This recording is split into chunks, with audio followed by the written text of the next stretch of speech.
তো জিবরিল আসার আগে ১৫০০ বছর আগে আল্লাহ রাসূল মুহাম্মদ সাল্লাল্লাহু আলাইহি সাল্লামের কাছে কোরআন আসার আগে তিনি কোন নবীর শরীয়ত অনুসরণ করতেন? এই ক্ষেত্রে উমদাতুল কারি শারহুস সহিহুল বুখারীতে বদরুদ্দিন আইন বলেছেন 30টা মত। কয়টা? 30টা। আমি দেখছি 29টার একটা মানতে পারি না, একটা মানতে পারি।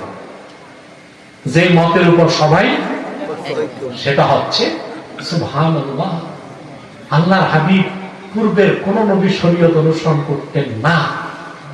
ওয়া কানা ইয়াতাআব্বাদু বিমা ইউলকা ইলাইহি মিন নূরিল মারিফা। সুবহানাল্লাহ।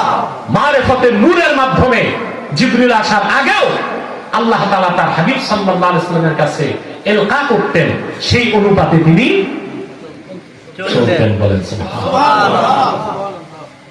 তো বলবেন আল্লাহ যে বলছেন আমি তাবি মিল্লাত ইব্রাহিম, এটা হচ্ছে শুধু তাওহীদের ক্ষেত্রে। কোন ক্ষেত্রে? তাওহীদের। এটার ব্যাখ্যাও উমদাতুল কারিতে আছে।